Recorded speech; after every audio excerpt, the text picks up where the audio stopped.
Oh shit! Look at it. He got the moves. He's got the moves. He's got the rhythm, baby. Holy shit! What an amazing honor to have the actor himself in the house, Miles Teller. How are you, my friend? Man, doing great, brother. Doing great. You doing good? I mean, how was it working with Tom Cruise, man? Man, it was smooth, man. Smooth. No issues. Nothing. No like issues. Oh, no, man. He really set us up really good, and he helped us get into character, and we really went strong into the film, man. We've been waiting 2 years to be able to see this film, man, and give it to you, the audience, and we just had a blast. Well, you were phenomenal in the film, Miles. You were phonamenal. One of my favorite roles that you were in was Whiplash. Yes, fantastic stuff. Booyakasha, what is going on, everybody? Oh, what is happening? You weren't fooled.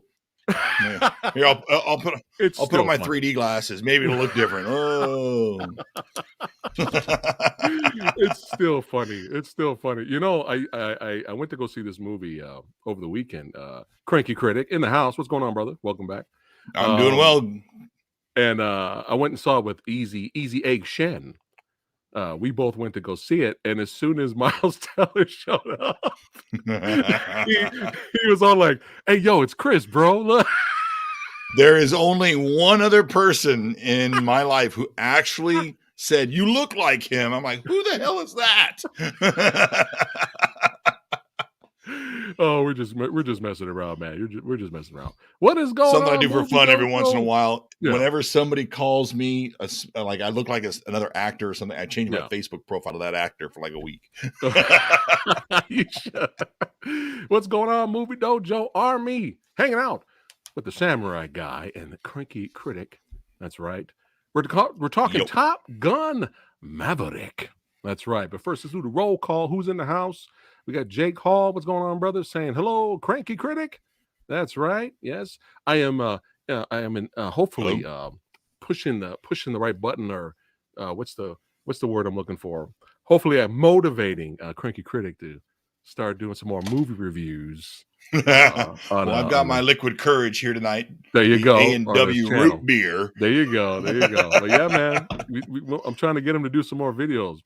But yeah, Psych Long in the house, Bobby Reynolds, Omegon 32 Electric Boogaloo. We got Dylan in the house, Danielle. What's going on? Warlord Rising, Justin, Danielle. This is spoilers, so just giving you a reminder. This is a spoiler review. And knowing you're a huge fan of the first movie, so Danielle, I don't know if you want to watch the rest of this, but thanks for popping in and saying hi. Oh, boy. If you're a fan, then you will have seen the 3D version of Top Gun. Yes, 3D. We're such movie nerds. We're such movie nerds over here. So this is going to be an interesting review because we're going to come at it from two different perspectives, and I think it's going to be very interesting. Because at first, I know what you guys are going to say. You're going to be like, "Samurai Guy, you're being a Debbie Downer." All right, you're just right. But no, hear me out. Coming that at makes this a good review. Yes, but this is what's important. Is I tell you my experience with the original film a little briefly, and then we'll go into it. Okay. And it believe me, it's worth it. It's worth it. But here we go. Let's see here. Oh, the Sexy Sumo won't buy me that one. I don't know. Well, it's not out on Blu-ray yet. Oh, she's talking about the 3D. The 3D. There you go. Okay, so you got a holographic Tom. But yeah, let's go ahead and jump right into it here. Top Gun Maverick, directed by Joseph Kosinski. You may know him for directing who a lot of people believe is a very underrated sci-fi flick, Oblivion. If you guys are fans of Oblivion, he did that as well as many other projects. Tons of people in here.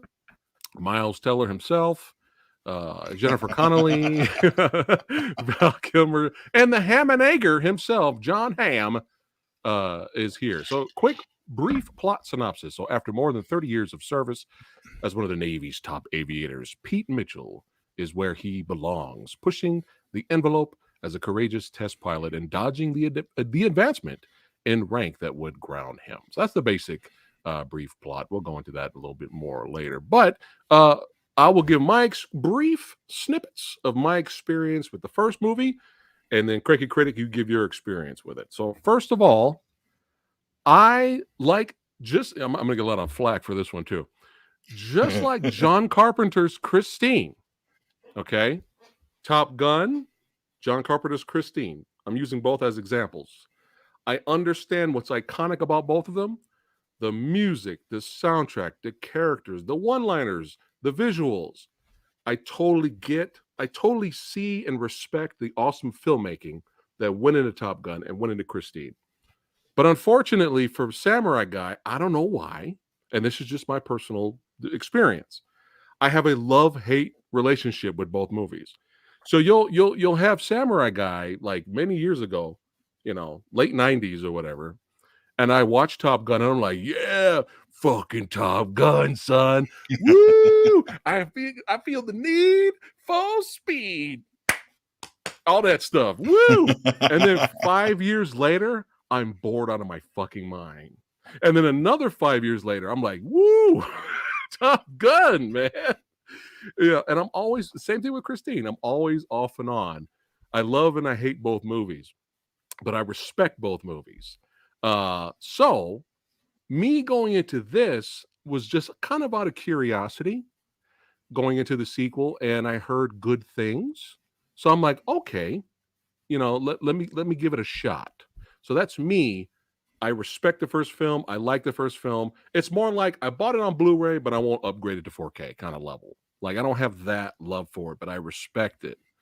And then I went to see the sequel, and then we'll talk about what I thought of the movie a little bit later. All right, Cranky Critic, your brief history with the original movie. I don't remember the first time I saw it, but it had to be on network television. Mm-hmm. That was kind of the way everything came about. But I'll admit that, like many other films, such as AKA RoboCop and Top Gun included, as I age, I see the movie a little differently. Okay. When I was young, I'm a big aviation guy. I work in aviation. I've always been around aviation, Air Force, Navy, Marines, you name it. It's kind of pseudo in my blood. So I love aircraft, love air shows. Thunderbirds, Blue Angels. Oh yes. Well, yes. Yeah. Blue Angels, Navy. We're in a Navy talk here, but, but Thunderbirds too. But it's just, you go into a movie to expect a movie. And so what 1986 Top Gun did, was definitely hot rod the action fighter pilot, of the day. The F-14 was the plane of that era. And of course, the type of movie that Tom Cruise was making was make or break it for his career. I think the movie does exceptionally well for its time and its era, and that's the hardest part. I tell everybody, do not look back at a film through today's eyes. It's the hardest thing to do for some films. Mm-hmm. But unfortunately, Top Gun, it's got all its niches and it's got all of its little sayings that have been going on for years and years and decades. And so it's really staple as that 1980s action movie. It's got its drama, it's got its love interest, it's got its romance, it's got its soundtrack. Intense. Exactly. And so it's a movie that is designed for both sides of the spectrum. Males can enjoy it, females enjoy it just as much. And it doesn't need any of the 2020 sexism crap that's out there today, but it's just plain simple. We're giving you a story. We're giving you drama. We're giving you heat. We're giving you excitement, and it delivers on all fronts. So it took your breath away. I wouldn't say that when I was, 10 or 15 years old, but I highly respected the film because of what it does for aviation films. Of course, if Top Gun didn't do what it did, it wouldn't have spawned all the really crappy spinoffs that were made, aka Iron Eagle 4. But I love how you showed respect for Iron Eagle 3. That's what I'm talking about. One of the greatest B movies ever made, guys. I was watching it at Cranky Critic's house, and I was howling. I fell off the couch. That was the best night ever. It was amazing. But yeah.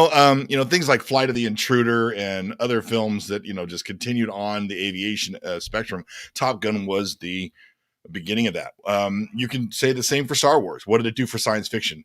You can say the same for Titanic and disaster movies. It's with love stories involved in them. So it's just what these films do as films. And Right. the production was amazing, something nobody had ever seen before on the level of when they mount the camera to the aircraft.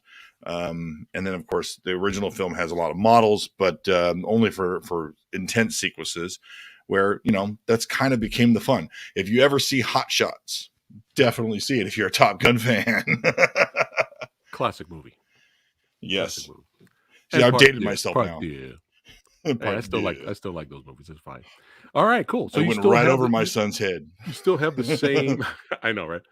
You still have the same love for it. Yes. Would you but put of it down course, as one of your favorite movies of all time, or you enjoy it? you know what? I think I'm with you in some ways. There are times I'm on it. There's times I'm off of it. I stay away from it for a long period of time. But the reality is I still think it's a very well made, entertaining film. If you want to call it a flick, you can call it a flick.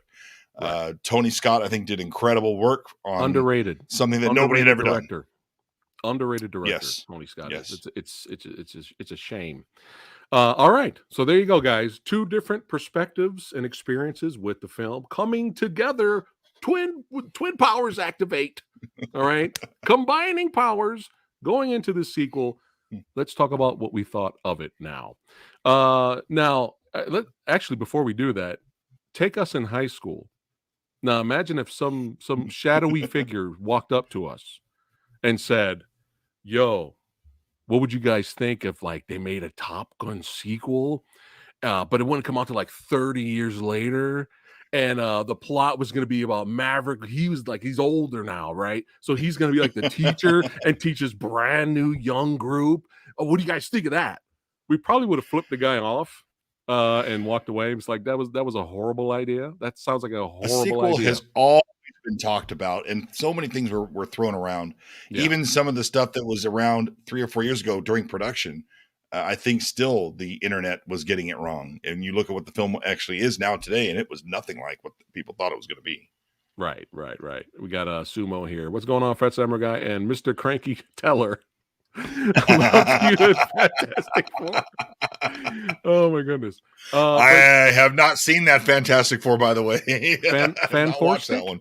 Good. Don't I've not seen that one yet. Don't bother. But yeah, man, I was gonna hold back and should I do this? My arm goes around the world and comes and grabs me. I was trying to hold some suspense and lead up to my thoughts on the movie, but I can't hold it. I can't hold it. This movie's fucking phenomenal, you guys. All right, it's phenomenal, and you'd think over 30 years later, this sequel should be a fucking disaster. It should be a disaster on gigantic proportions. Hey, let's just CGI fucking everything. Let's be safe and cheap. Safe and cheap. Let's have all the planes be CGI. Right? And let's just have a horrible script to where we hate the new young team and all that stuff, because that happens all the time when you you bring in the legacy characters, right? Independence Day resurgence. Yeah, there you go. That's how to not to do a sequel 5 billion later. There you go. That was perfect, Cranky Critic. Independence Day resurgence, which I was falling asleep in the theater watching that movie, by the way. Yep. That's how you do it wrong. This film really surprised me, bro, to the point where I love this better. I think this is better than the first movie, man. I would not disagree with you. I think there was an element that was in this film. Mm-hmm. Top Gun Maverick has a more of a tearjerker emotional aspect to it that the original Top Gun did not have in it at all. Top Gun was guitars blazing, let's rock and roll this out, and sweaty, glistening bodies, but it didn't have that emotional aspect that this film had. And it caught me a few times too. And I was very, very impressed. They did it well. Yes. Thank you. I totally agree with you on that. But yeah, let's just kind of jump into the plot a little bit. So Chris, the beginning of the film, what are we looking at? What's going on with Maverick? That was the part of the film that I liked the least. Now, here's why. Paramount logo starts, The stars start skimming across the lake, and I yell in the theater, 30 years too late. That's why I need to see more movies with you in the theater, man. But I'll admit, I really love the title sequence. They brought the nostalgia back. Fan service was definitely well placed. But the opening scene, did it look bad? Not at all. Did it need to set up characterization? Absolutely. And that was great. The scramjet idea with the supersonic Mach 10, I felt like we were watching Star Trek Voyager trying to go to warp 10. I was like, what are we seeing here? And really, okay, he's a test pilot. Okay, yeah, they're trying to establish story. Again, I have to tell you my element with real life aviators and Right. pilots that really, Top Gun is not it, but it is a story. We have to go to Hollywood. We have to make a movie that the people will be entertained with. Right. And so therefore it was a good, strong element to see, almost show that even though Pete Mitchell is 30 some odd years older, he is still capable of handling, and the impact that the body's going to go through. Obviously, he survives. He would be incinerated. That would never have happened in real life. But the fact is, okay, fine, we're in a movie. Yeah. But is it believable? You got some old guy with gray hairs trying to go into an F-18 Super Hornet and trying to pull all these G's. Are you going to believe it? And I think the opening scene established that well. Is it perfect? No, but it's darn near just right. But just the right enough of believability. Right. And it's kind of the theme of the film. Out with the old, correct, in with the new. And it's always great seeing Ed Harris. He's a phenomenal actor. And it was great. Absolutely. He's coming in. He was like, you guys are extinct. We're going with drones. This is the future. The clock's ticking. And Maverick, which everybody thought that's what the movie was going to be about, a heavily drone based film, and it wasn't. Does anybody remember the movie Stealth? Oh boy, did you see Stealth? Yes, I don't want to remember it.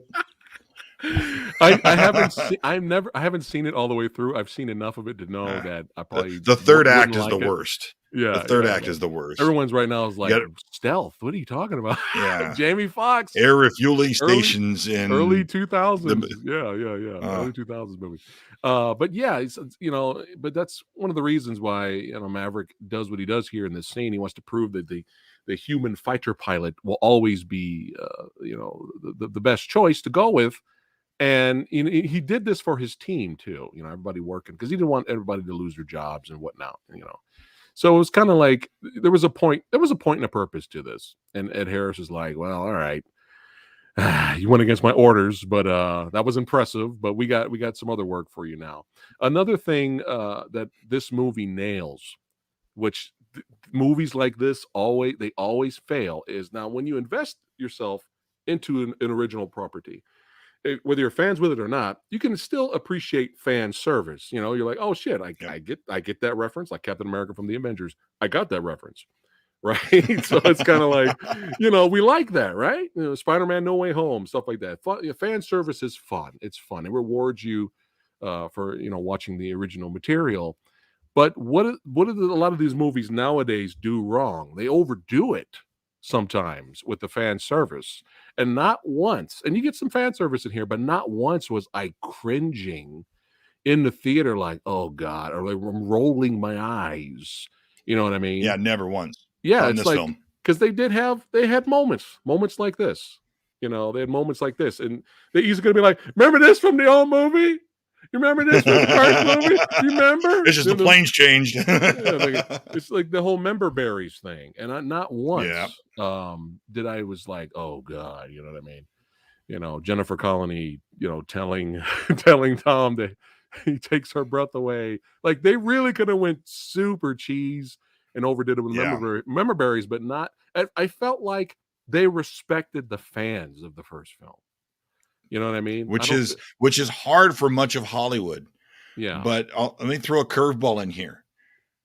Of say the last decade, how many Tom Cruise films have been duds? One. It's rare that his movies bomb. And I think Mummy? that probably, that didn't do well. It didn't do as Nobody well as they wanted remembers. to.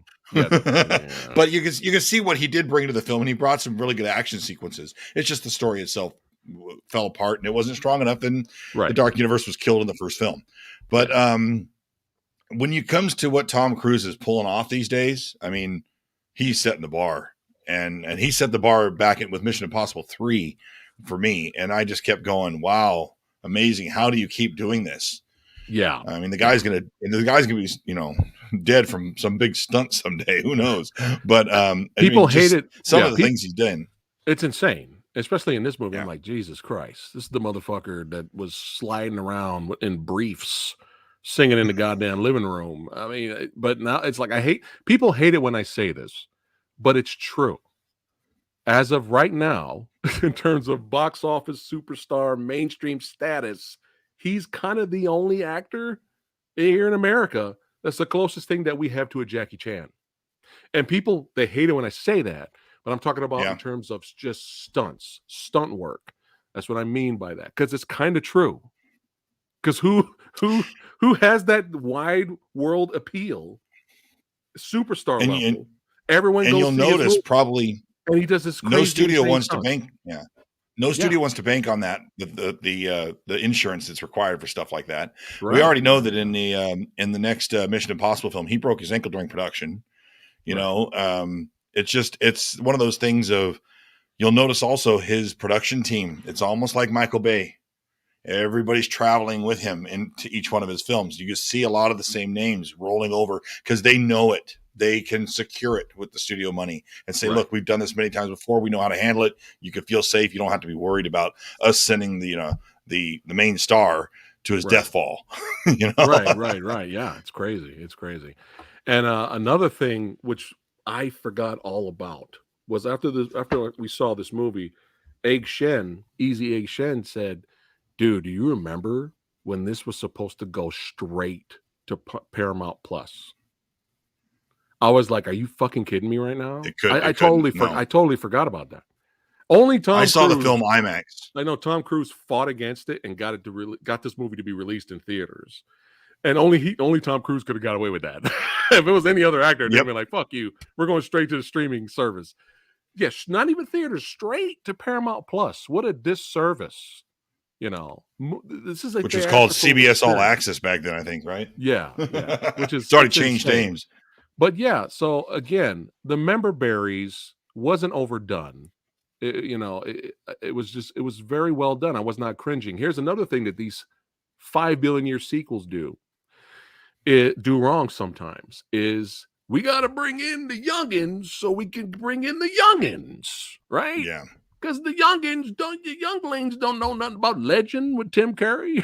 The younglings don't know nothing about. They don't know nothing about The Outsiders and all those old movies from the 80s.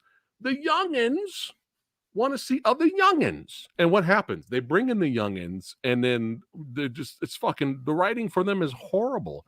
A good example. Day resurgence. Besides that good example, great example. Oh my God, I didn't give a shit about any of the young characters in that movie. I was like, I hope they all die. I really do. Didn't matter who they were, what their names were. It didn't matter. The brother of Hemsworth, who cares? No. When Vivica A. Fox died in the movie, I was laughing. Hysterically. But another example from Samurai Guy's realm would be The Expendables 3, the third movie. Let's bring in the young people. No one gave a shit about all of those young characters in Expendables 3. Nobody cared. But this time around, I was invested in what's happening. I was invested with all of these guys, and I was interested to see what would happen to all of them by the end of the movie. Yeah, I was interested because I think that they weren't introduced until about 20, 25 minutes into the film. Right. And it was kind of like, okay, here comes the shift. Are we going to like these characters? I know obviously we're seeing a separation with Tom's character. And then, I don't know whether or not this film succeeded because it had extra time for post-production, obviously with 2 years sitting in the can. Yeah. Could you have adjusted and tweaked and go, let's go fine tune this? Right. This obviously was filmed, before COVID, but it was, one of those things, did this movie succeed because it had time on its side? Whereas, maybe something like Jurassic World Dominion, had 2 or 3 stops during production, and, they were filmed during the production. They were the first film to wrap during the COVID pandemic. So, is that really something to look at or not? But yes, these characters were really strong, really likable. They were a little cookie cutter, because that's kind of what you have when you have a series of characters. This is the cocky one. This is the smart one. This is the brainy one. This one's the one you're supposed to respect. This one's the one that's going to die. This is the red shirt, but that kind of thing. Yeah. But they did it very smooth. And I think that comes from Tom's production team really knocking it out of the park. But the point I'm trying to make was I wasn't cheering for all of them to die. Kill them. Maybe pull a Jim Carrey from Dumb and Dumber. You know what I'm saying? But we're introduced to your character here. Tell us about your character here. But should have my right glasses. The son of Goose, Rooster himself. Here he is coming in here, and now, Tom's brought in to teach this new team. They have 3 weeks, right? 3 weeks. And they have to attack this base, correct? I'll step you back really quick. There are 2 things from from fan service. Okay. One, they retcon the end of the first film. Okay. What the end of the first film is what did James Tolkien tell him? Where do you want to go? I hope to be an instructor, Top Gun, God help us, whatever he says. And, and it's supposed to go to be an instructor. This film, not in the beginning, but it's nice because they lay it in a third act and say, you know what? That only lasted for 3 months. It wasn't for me. Right. And, again, immediately just said, wow, everybody in the audience goes, well, he's going to be an instructor of Top Gun, and it's just going to be another same movie all over again, where it wasn't. And I think that was a very important part. 2, yes, they mention that Goose's son, help me with his character's name. Do you remember it? Yeah, hold on. He is called, hold on. Besides Rooster, I'm getting to him right now. Yeah, correct. Yes. He is Lieutenant Bradley Bradshaw. Very good. Okay. So he already, do the math, 1986 to 2022. How old is this guy supposed to be? We saw his character as a son in Top Gun. So do the math. This guy's supposed to be my age? I'm not going to fight fighter pilots in my 40s. Okay. So they did something that was beneficial, saying that they put the story where Pete McCaffrey or Maverick held his character back because of another somber reason for respecting his mom's last wishes. 4 years. That kind of helped. Yeah, that kind of helps you go, okay, that's why he's a little bit older than the rest. But you know what? Right. They really just said, we're not going to answer this question. Mm-hmm. We don't need to answer this question. We don't need to know his age. We just need to know that we're going to do a connection here. And the audience ate it up. Oh, yeah. And because they did it right. Too. Yeah. Yeah, absolutely. And that was, again, the tear-jerking emotional side for some of the fans of, now we're throwing the fan service at you. But at the same time, you're going to see it from a completely different perspective. Yeah. You're going to see it from the outside looking in. Yeah. And Maverick's he's kind of broken heart watching this on the outside because they threw him out of the bar. When I saw that scene, I said, are you seriously going to try to tug at my heart at this movie? Yeah, and I said, this is not what Top Gun was normally used to doing. And I said, wow, we're going into a different level now. And of course, as I get older, I'm sorry, I'm getting older. But the fact is I get a lot more emotional in films today. And I especially love that feeling for the older audiences, such as I am, of being able to see time moving on, things change. Right. There is progression and movement. And so those are storylines that I tend to connect to very well. Yeah. Well, and it also helps that, we get emotionally attached to stuff when we see the filmmakers and the script writers actually give a shit. When they actually give a shit, trying to make a good product, then we'll spend our money on it. Okay. Unlike Independence Day Resurgence. So Regurgence. Regurgence. All right. So I'm gonna get a little hate. I'm gonna get a little hate here. A little hate. But there is a light at the end of the tunnel here. So this is just a nitpick. This did not ruin the movie for me at all. Yep. I was not falling asleep like I was with the first film. But let's talk about the love interest here angle with Jennifer Connelly. Now these are my small issue nitpicks with it. The positives, it's Jennifer fucking Connelly. Okay, she Yeah. is amazing. She's an amazing actress. She looks insanely, ridiculously good for her age. She's phenomenal. Jennifer Connelly is phenomenal. All right. My problem with this character, well, number one is you could have took out this entire love interest angle. You could have took it out of the movie and it wouldn't have mattered. I don't think it wouldn't have mattered. You could have had somebody else later in the film give Maverick the pep talk he needs to do what he needs to do. And another thing that's very strange about this love interest is that you feel like you missed another movie.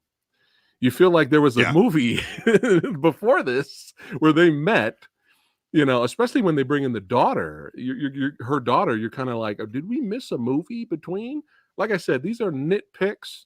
However, the positive things about their the love interest angle is they, in my opinion, they have better chemistry than Tom Cruise and the other actress from the original movie. I'm sorry. Yeah. I forgot her name. Kelly McGillis. Yeah. I didn't give a shit about their anything. I did not but care. It was also, that was a 1980s film, and the heavy look. You see where she has the hairstyle that Lorraine Gary has from Jaws: The Revenge, right there. That 80s shortcut little teepee hair. It's a different era, and unfortunately, it's really hard for this film of someone who wasn't alive in the 1980s to respect it.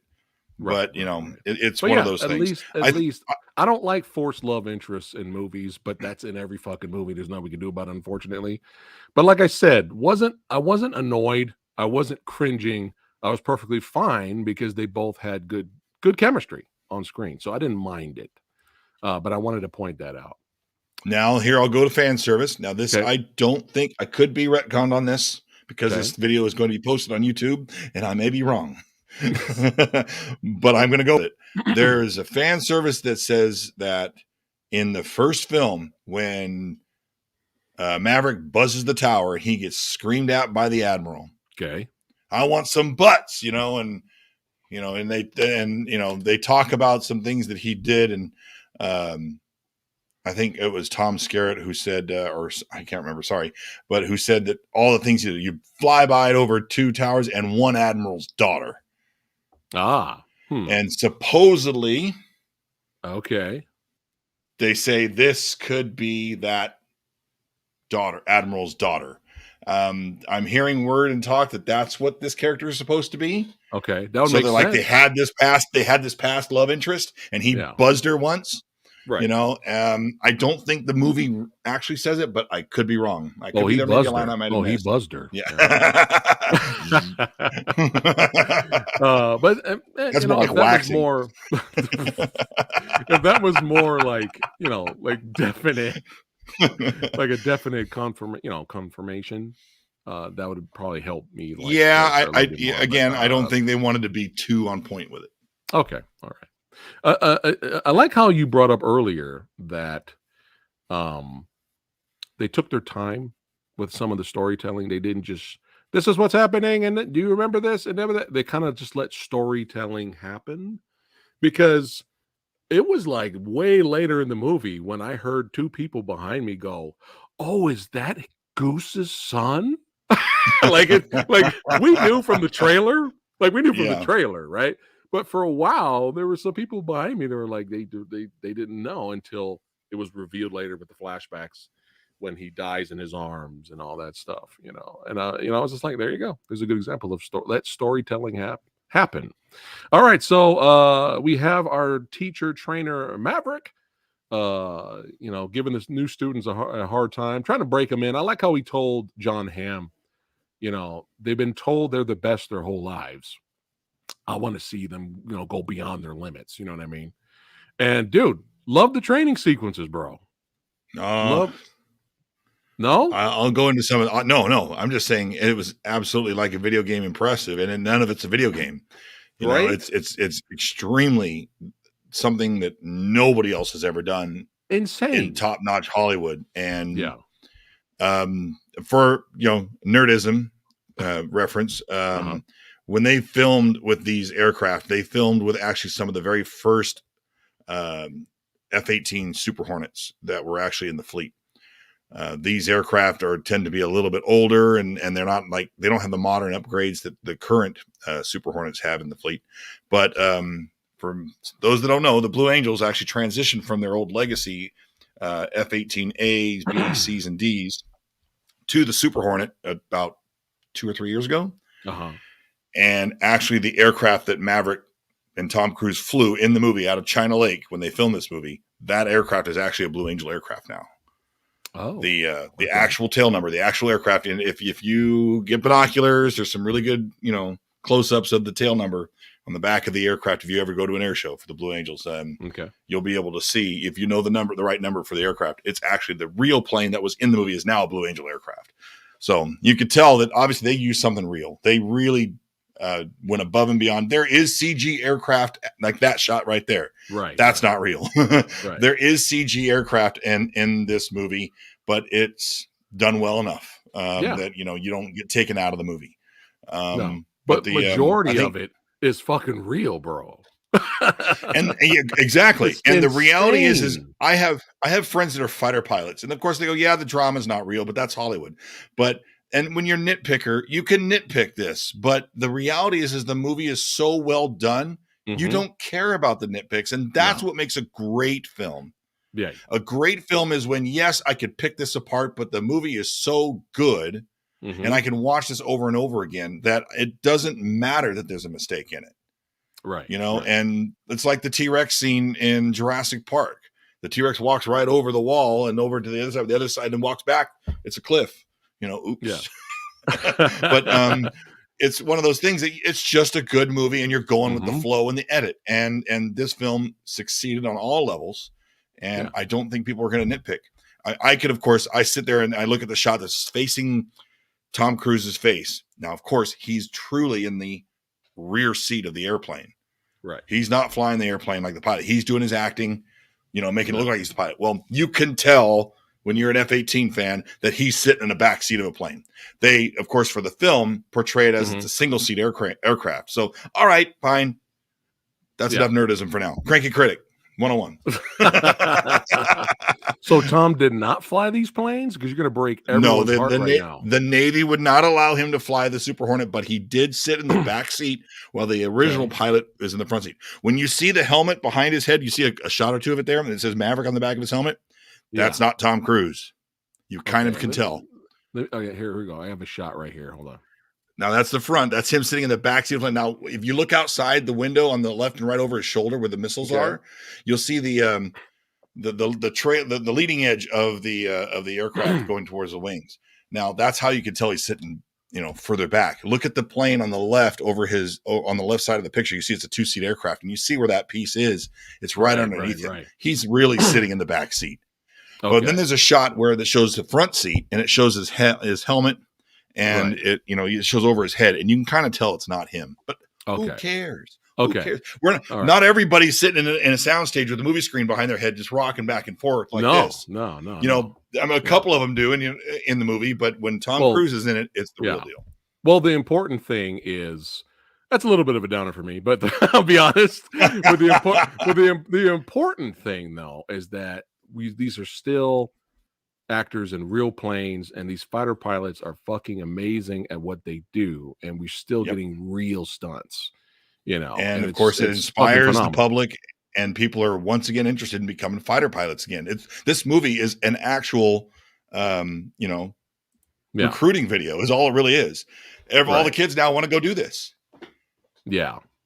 Movies unfortunately are inspirational. Sorry.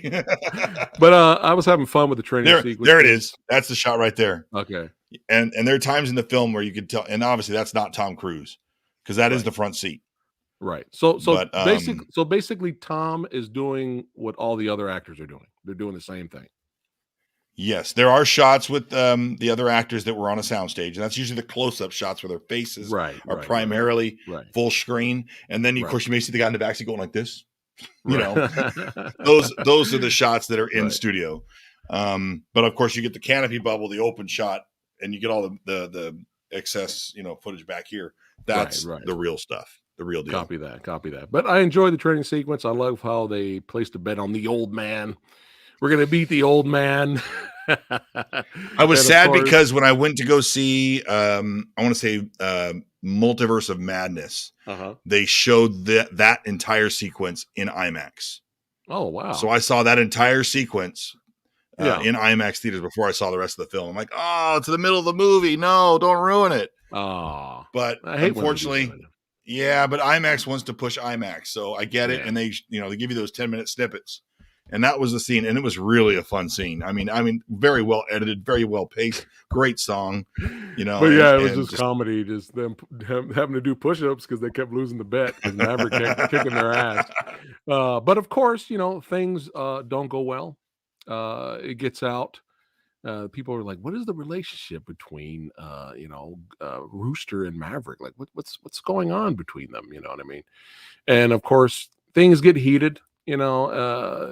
Especially between Rooster and Maverick, it gets really. And it's got heated. A good tension too. Oh, and it's not like it goes too long. I think there's maybe one point. It's always like that actor. You say, just say it. Yeah. And then they put in some dumb line to extend the drama. Yeah. I mean, you could see there were a couple times that Tom, or I should say Maverick, was stopping himself from talking. And then they finally reveal it later. I'm like, okay, it was the last wish from his mom was really his reasoning. Yeah. And how do you say that to the kid and who's screaming at your face, and now you got to work with them? Yeah. I'll admit, I know we're not at the end of the film yet, but I love it when you get to watch a movie and you go, okay, is this the ending? And then it rolls on to a completely another sequence. You go, holy crap, you're going further. And then it goes further and it goes further. I'm like, wow, you just completely threw me off guard. Yeah. I felt like we were coming to a close here. And then suddenly you just take it even beyond that. And this movie, 2 thumbs up again. I wouldn't give it 100%, but man, this to me is a 98, easy 98. Nice. It is so strong. But yeah, it's pretty cool you brought that up because Goose's wife went to Tom, was like no, went to Maverick and was like, no, I do not want my son as an heir, as a pilot, to die just like her dad. And at least they didn't bring back her character and just to do another fan service, which they already did, of course, with Val Kilmer.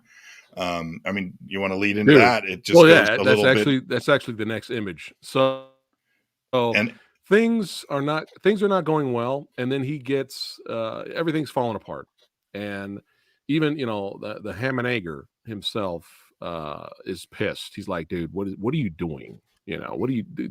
We have like 1 week left at this point. Like, what are you doing?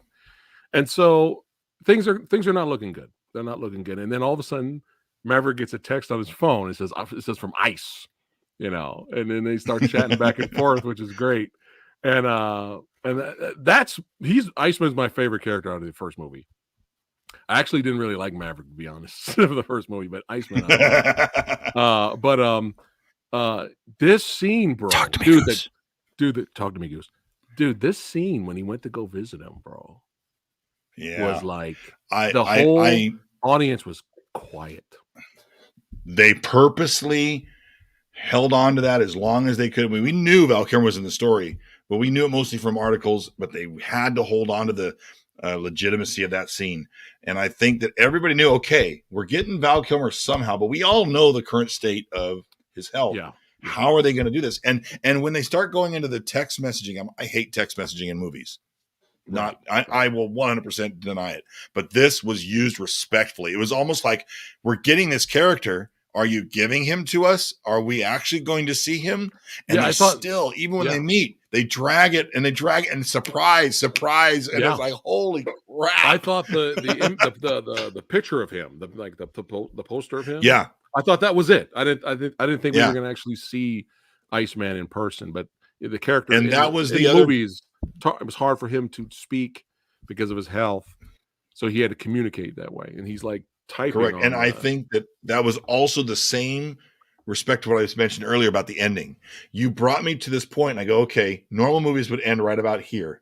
Right. This is all we're going to see of Val Kilmer, just a photograph, and we're going to talk about him, and we're going to see him on text messages. Yeah. Okay, then we go into we meet him. Okay, but then he's not talking, and then you're going into an emotion. You're trying to do an emotional scene with one actor, dude, doing most of the dialogue. Phenomenal. And they rolled it, and Henry spoke, and it's like, holy crap! It's just it blows you away. It continues to roll on, and absolutely respects him. And even, of course, they give it. His character passes away in the storyline, so it even just blows it even further. It's like, holy wow, what did I just witness? Yeah. And I think the ending of the film supports the very similar aspect for me. And that, when it blows you away twice, it's just like, whoa. And there's a purpose. There's a purpose for his character to be there, because he chose Maverick to teach these team. And I love how he's like, he points, he looks at this, he types up on the screen. what was it? He types on the screen, how are things going, or something like that, or something wrong. How are things going? And then Maverick says just trying to avoid the question. And then he asked him the question, and then the Iceman's like, points to the screen again. He's like, motherfucker, like, did you see what I asked you first? Yeah, he's like, answer my question. But he gave him the advice Maverick needed. But phenomenal. Yep. And then things started to change after that. We get a scene similar to the volleyball sequence of the original movie, but this one, it kind of mattered. It kind of meant something. The first movie, they were just playing, goofing around, and want to show the abs for everybody who wants to see abs. Girl part of the movie. Yeah, girl porn for them. But yeah, this one made sense. He was trying to create teamwork, because John Hammond Ager showed up, and he's like, "What are you doing?" He's like, "I'm trying to create a team." And it wasn't like a wasteful scene. It was very interesting. Nope. But now we had to get to the finale. Were you surprised when Maverick chose Rooster as his wingman? Did you think he was going to choose Hangman? Me as an audience member, I couldn't tell you if I had one answer or the other. I kind of thought he wouldn't. I think my initial expression would be he'd want to continue the safety, keep pushing the character off, but the right choice was made in the script, and what came across screen was the right choice, because there was further progression. Again, I thought, well, once the mission's done, this story's going to be over. Are we going to see Maverick shot down? He's going to die. Okay, la la la la la. This is the Dark Knight all over again. Do you see him in the background in the last shot of the movie? It's like, where are we going to get that? But that's not what took place. It actually fulfilled and went further, and I really enjoyed that part, because suddenly I was an audience member with like, I have no clue where this is going now. You've got me on the roller coaster, and I'm fully riding this roller coaster, and you can, blow up the dumbest thing. It's like what Steven Spielberg said, what he did with the end of Jaws. He didn't follow the book, because the book's pretty much a downer where the shark just bleeds to death. Right, but he goes, no, I've got everybody hooked in this movie now that I need to blow up the shark so the audience cheers at the end of the film. Yeah. And that's the point of making a film as opposed to writing a book. It's a very different audience experience. And I think, and Top Gun Maverick had me well into the third act. I was already sold. Yeah. And the respect started to grow. The Rooster had for Maverick. He didn't hate him as much as before for holding him back for those 4 years. And he looked a little nervous. And I like how, he's trying to talk to Maverick, and Maverick's like, look, we'll talk when we get back, bro. We'll talk when we get back. Don't worry about it. That's where I caught that. Yeah. I was like, what if they don't come back? And I said, Yeah. And then when he walks away, he's like, hey, you got this. You got this, But dude, the finale, bro, last 40 minutes, bro. What's funny? I'm an editing masterpiece. Yeah, editing masterpiece. The aerial stunts are phenomenal. But what's crazy is a lot of people, after seeing this movie that enjoyed it, they said this is the best Star Wars movie in years, which is fucking hilarious. Okay. I don't know where they get that from. Dogfighting, bro. Dogfighting. Aerial combat. The dogfighting. Yeah, I would have approached it more along the lines of, it's a movie that's doing something that no other movie's ever done before, like Star Wars did with special effects. Right. This film you're putting you into the seat. I could see that connection. Right. But you're right. Again, people forget about Star Wars dogfighting. They forget that's a thing. That's how bad Star Wars is as you know, as of right now as a property. People forgot about that. I Stay always on love watching target. Indiana Jones and the Last Crusade, and you watch the sequence where they're on the motorcycle. It is a Star Wars sequence. Go watch it. Go watch it when Sean Connery's sitting with Harrison Ford, and it's like, you know, they kill one guy, and then another one shows up, and they do the ding, and you know, it's fun. It's all fun and games. That's what's good about it. But yeah, dude, phenomenal finale. And after they went in there, I mean, man, there were some close calls, some beautiful shots, just craziness, bro. And I really wanted to see this in IMAX or 4D IMAX, but I didn't get a chance to. But I'm still happy I saw this in 2D. I didn't give a shit. You know, the theater I went had really good sound anyway, so I didn't care. I wanted to see this on the big screen. It's important, you know, to support the craft. But man, dude, and that's the element. Dude, this scene right here, bro. I was like, like this scene right here. Well, first of all, after they destroy the target, they should be done. You know, Maverick gets shot down, and then Goose goes back to help him, and they end up stealing an old school F-14, and they go back up into the sky, and they get cut off by what was the craft from the enemy? Oh, the fifth generation fighter. Now, of course, it's going to be an enemy aircraft. Fifth generation fighters tend to be more stealth, supersonic aircraft of today, and have those vector thrust capabilities, so the aircraft can pitch and do things and flat spins and things that the fourth generation fighters like the F-18 and the F-14 can never do.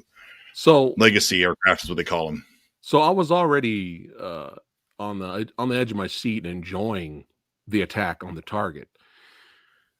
And then I enjoyed it a lot. I was like, yeah, that was fucking cool. This is what we waited to see. And then I was like, once Maverick got shot down and Goose went to help him, right? I was like, I'm loving the movie. I'm loving everything, but where's the dogfighting, man? We haven't had any dogfighting yet, right? Oh, thank God, man. As soon as they stole that F-14, went back up in there, the fifth generation fighters, and we had some dog fighting. I was like, yeah, there you go. Give me the dog fighting. Yeah, baby. Oh, yeah. That's what I came to see. I need to see some Miscoils firing out and be blowing it up. I want to see it blowed up. Okay? Fire screaming. That's what I want to see. But dude, this fucking stunt was nuts, bro. Before Maverick got shot down.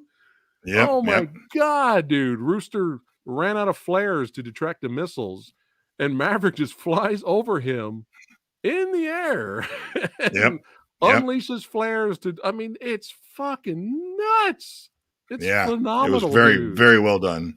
And dude, everybody, you know what's funny? When Goose says this line in the movie, everyone else, including myself and a lot of people in the theater, when the enemy like you were saying, you can explain it. Like what happened here again? You explain it. Well, that's the thrust vectoring, where the aircraft could pitch its nose up extremely high, and it slows its forward speed. So therefore, it can use its engines, to actually fly the plane rather than the wing. So therefore, if you go to some air shows, you'll see them. F-35, F-22, those kind of aircraft do this. But yes, definitely something the F-18 or the F-14 could not do, bro. When this like pitched and shifted around, and I forgot what the exact words Rooster said, but he was like, "What the hell was that?" or something like that. And he didn't say hell. What did he say? He said the F-bomb. Oh, okay. Oh, yeah. That was the F-bomb in the movie. Okay, I thought it sounded like something Samurai Guy would say. But yeah, I said the same thing too. I was like, what the fuck was that? Watching in the theater. That's exactly what he said. And then we got some blowing it up. They blew it up. That's what we came to see. Adrenaline rush. You know what I'm saying? With amazing aerial stunts. Puts you right there in the seat. And it reminds you of, you can CGI enhance stuff. That's perfectly fine. We have the technology to do that. I mean, I remember you used to say, Chris, that you always respect filmmaking where a lot of it's practical, but if they use CGI to enhance it, that's perfectly fine. That's how you're supposed to do it, to the point where you don't notice it's CGI. That's the best kind. Yeah. And then when you think of all these big budget, just $5 billion CGI, Green fests of screens. movies. Green screens. You know what I Green mean? screen and It's throw like, up. if you enjoy what you're watching, then you can look past the CGI vomit. We do that sometimes too. But it's nice to go back to how things used to be, bro, where shit was Yeah. real Yep. stunts and shit, where you're white knuckle, bro. You're on the edge of your Yeah. seat. You're like, And holy. the difference of this film is, yes, it's still Hollywoodized, it's still Yeah. fantasy fiction, Right. but it's all based in what really takes place in this world. And Right. it's the right kind of inspiration that we need. And I don't like using Hollywood as a tool. Unfortunately, the world does. And it's just one of those things that you can see the difference of what has been made over the last, 7, 8, 10 years, where movies have gone. You haven't had a plethora of Top Gun movies, which is nice. Right. It's not like it's a unwanted sequel like Backdraft 2. It's just one of those things that the sequel you never know you need, you never knew you needed. It's the sequel you never knew you needed. Yeah. But Yeah. it's But kind yeah, of that thing. They put their heart and their soul into it, and I don't think they'll ever make another Top Gun movie again. I don't think it's That's needed. just it. I don't think it's needed. It's Look not. at this. It's this. What were you thinking? You told me not to think. That was hilarious. But yeah, it's these type of movies, these 30 years and over sequels should not work. And we've seen it not work. For every Force Awakens to Terminator Dark Fates, where there's potential there, but they always end up dropping the ball somewhere. Maverick's phenomenal, bro. And it's, not everybody's gonna like this movie. Not everyone's gonna like this It's the movie. bar. Yeah. Yeah. I mean, everybody. It's not for everybody. No, it's not for everyone. Some But it's people might think generalized itself down to the point where everybody can approach it. Yes. And I'm so happy that this got sent to theater, and there was a comment there that we should all sign a petition to keep it in IMAX theaters. Well, unfortunately, Hollywood doesn't work that way, because guess what's taken over all of the 4DX and IMAX theaters around the world? Buzz Lightyear. Dominion. Don't know. Buzz Lightyear, bro. Yeah. Buzz Lightyear, and it didn't make number 1 in the box office. Dominion still beat it. Wow, that's embarrassing. So that's big. That's been big news all weekend. I heard mixed things. Buzz Lightyear did not make number 1. Yeah. Wow. It's got a lot of news out there that's kind of controversial. Is this the first? And that's fine. Bomb. Well, I think the social media and the news world is blowing it out of proportion. It's still just a freaking movie. But of course, Disney is Disney. Disney is big dollars. They want it to hit. Why you put it a week after Jurassic Park? You're trying to hit Universal or something with, you're only going to live one weekend and we'll beat you the next. Right. Dominion. So now, off topic, but I saw a 4K Blu-ray release for Jurassic World Dominion, and it's called Extended Cut. I'm like, what?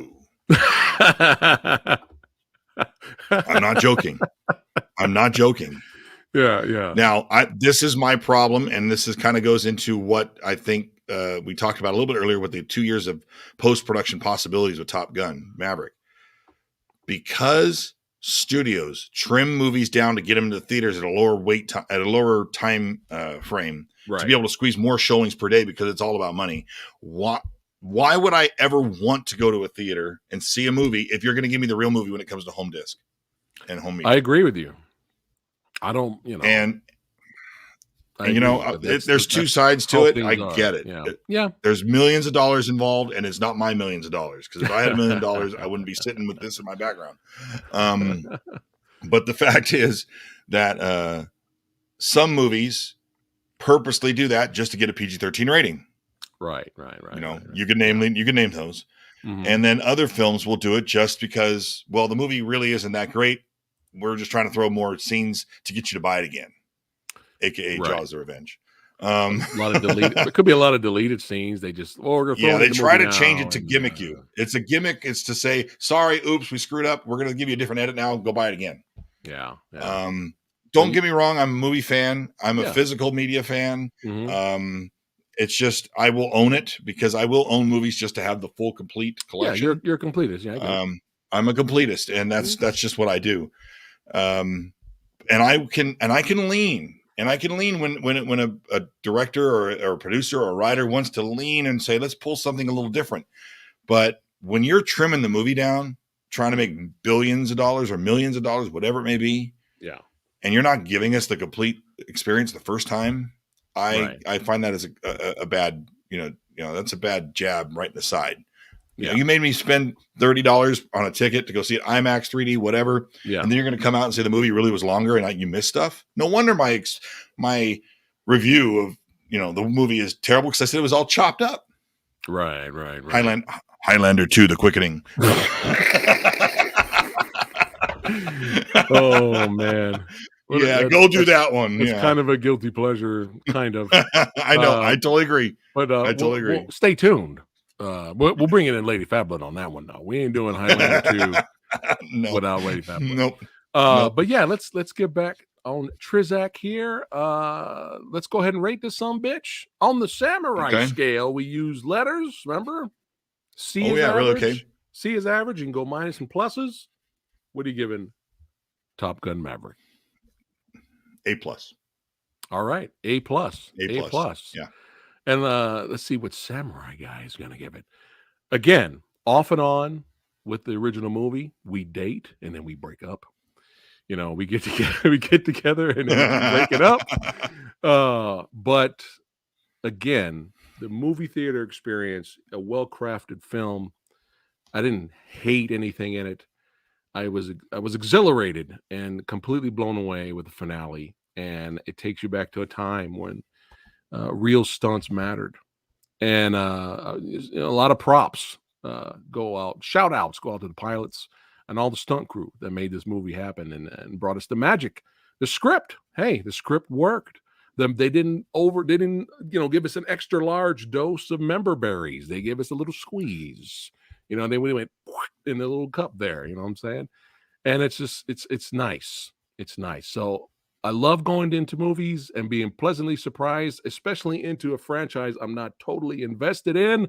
Samurai Guy is giving Top Gun Maverick.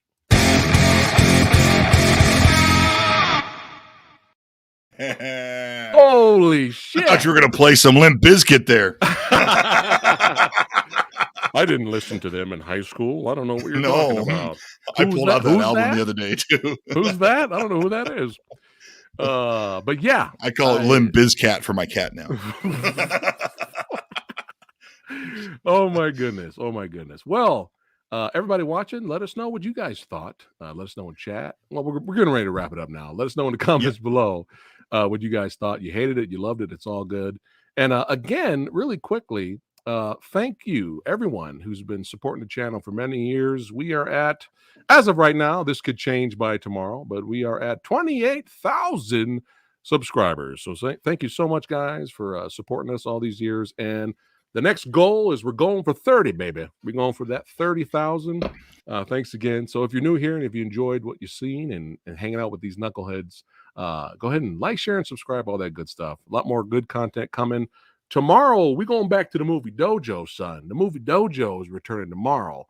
It's going to be Samurai Guy and the Asian movie enthusiasts. We're talking about these two bad boys. That's right. Operation Mekong and Red Sea. Highly rated, critically rated Hong Kong action thrillers. Holy shit, does Samurai Guy have a lot to say with these two movies. Yo. This all you're going to get right now. That's it. That's all you're getting. If you've been following the channel, you know what that means. But yeah, thank you guys so much for hanging out with us.